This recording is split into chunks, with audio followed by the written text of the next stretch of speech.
ఇప్పుడు పద్మశ్రీ గ్రహీతలలో 4వ వారు శ్రీ గరిమెల్ల బాలకృష్ణ ప్రసాద్ గారు. ఆంధ్రప్రదేశ్ వాస్తవ్యులు, ఆర్ట్స్ రంగం నుంచి ఎంపికయ్యారు.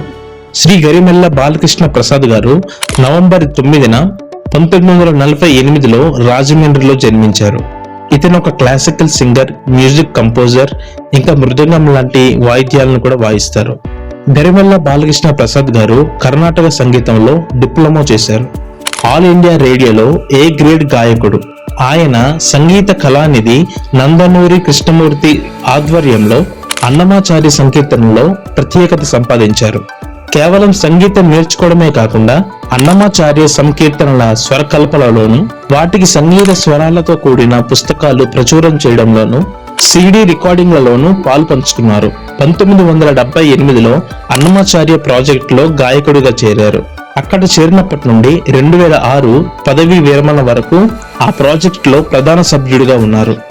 600కు పైగా కచేరీలను చేశారు. 1400 పాటలకు స్వరకల్పన చేశారు.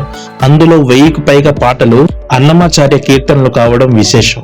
టీటీడీ కోసం ఆడియో రికార్డింగ్స్ చేశారు. ఆయన స్వరకల్పన చేసిన అన్నమాచార్య కీర్తనలో బాగా ప్రఖ్యాతి కాంచినవి వినరో భాగ్యము విష్ణు కథ, వచ్చెను అలమేలు మంగ, చూడరమ్మ సతులాల, జయలక్ష్మి వరలక్ష్మి, ఏమని పొగడుతుమే.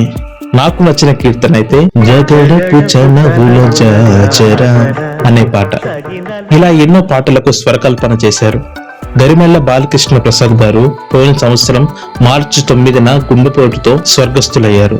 సార్, సంగీత ప్రపంచానికి మీరు చేసిన సేవ కొన్ని శతాబ్దాల వారికి చెప్పుకొనదగ్గవి. పద్మశ్రీ వలన మీకు గౌరవం రావడం కాదు గాని మీ వలన పద్మశ్రీ గౌరవం వచ్చిందని నేను భావిస్తున్నాను. జగడపు చనవుల జాజర, సగినల మంచపు జాజర.